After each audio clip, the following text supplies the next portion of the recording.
Olá, sejam muito bem-vindos ao meu canal. E a partir de agora, nós vamos iniciar o nosso estudo do livro O Evangelho segundo o Espiritismo, de Allan Kardec.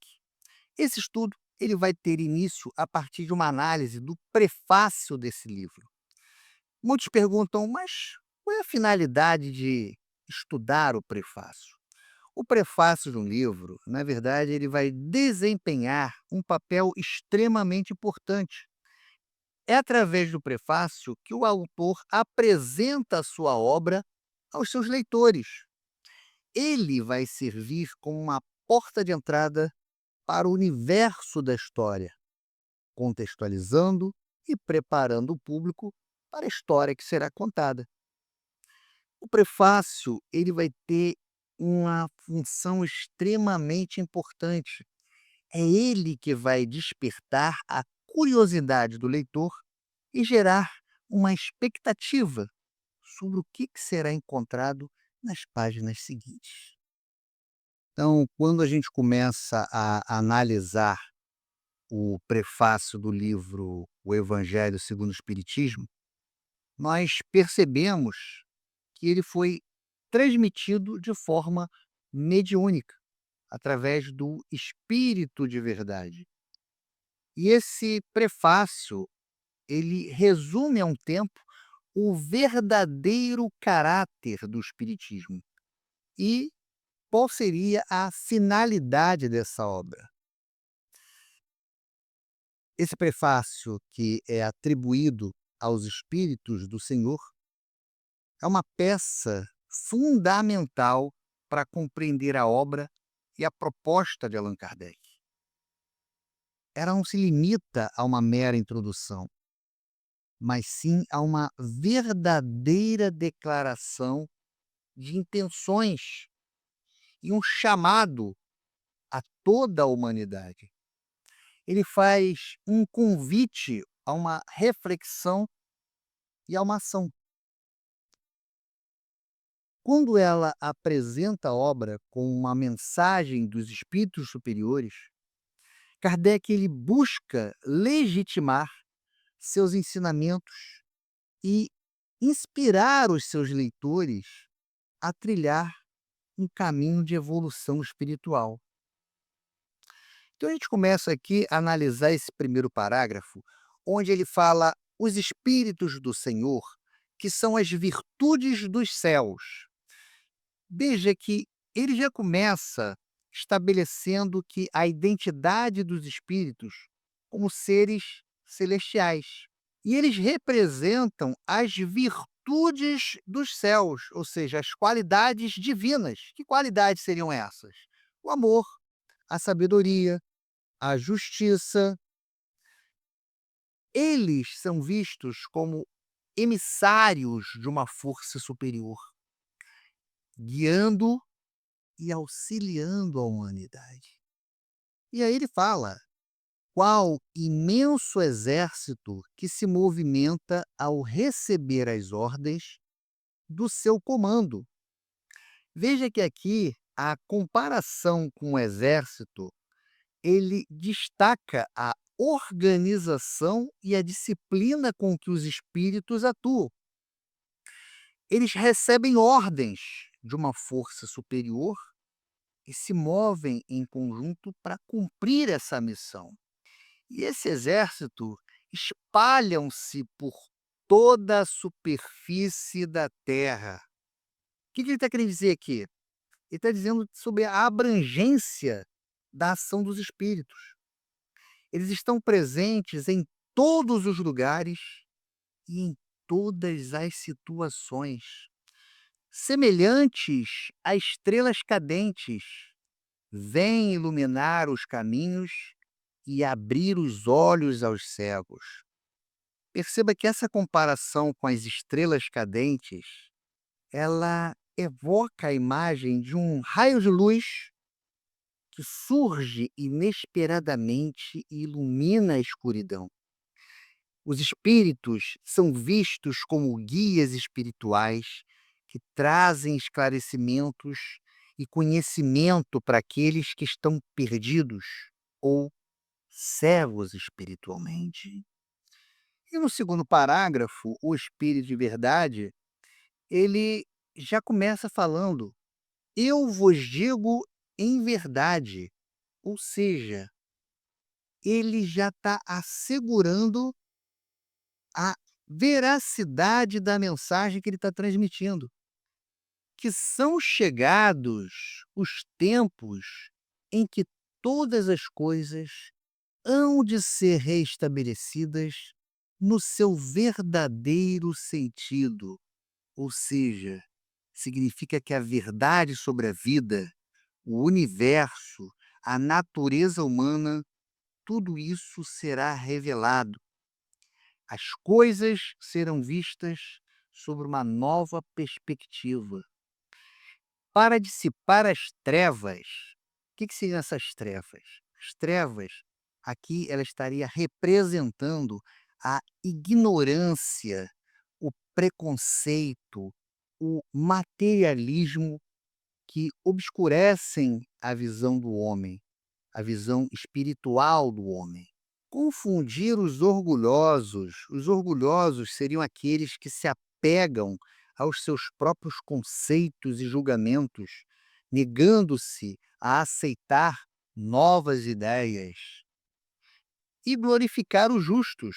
Quem seriam os justos? Os justos são aqueles que buscam a verdade.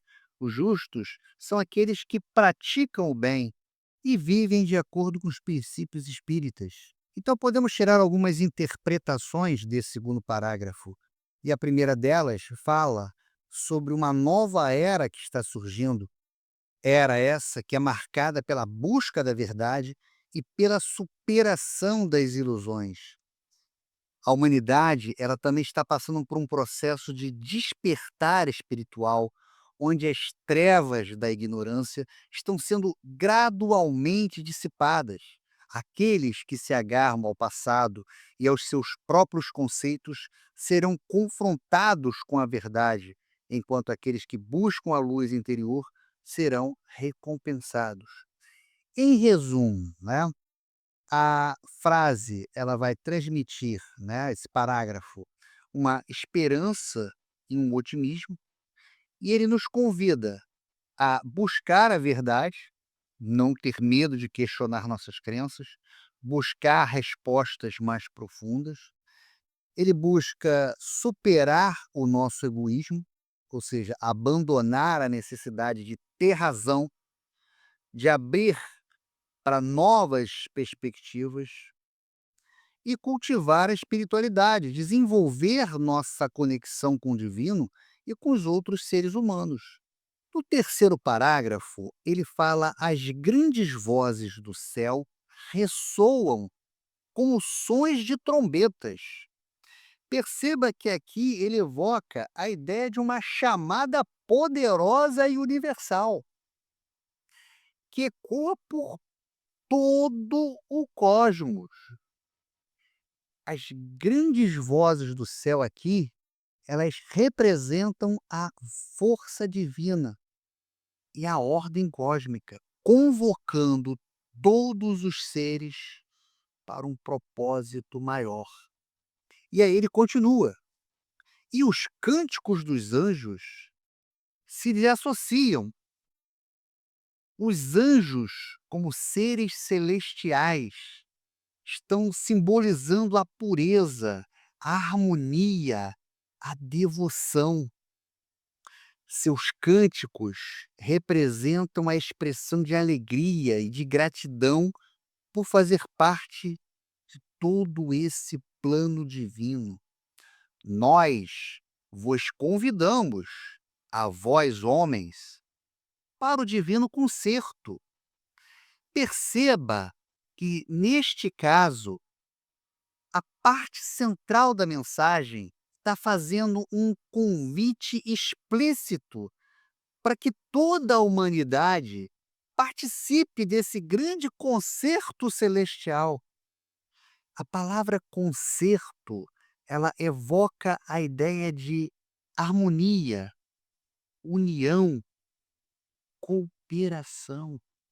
Tomai da lira, fazei uníssonas vossas vozes. A lira é um instrumento musical associado à inspiração e à poesia. Essa frase, ela nos faz um convite para que cada indivíduo encontre a sua própria voz e a uni-la a vozes dos outros, criando uma melodia celestial. E que no hino sagrado elas se estendam e repercutam de um extremo a outro do universo. Essa parte final, ela vai enfatizar toda a magnitude e o alcance desse hino sagrado. A união das vozes humanas em um único propósito pode criar uma vibração que vai ecoar em todo o cosmos.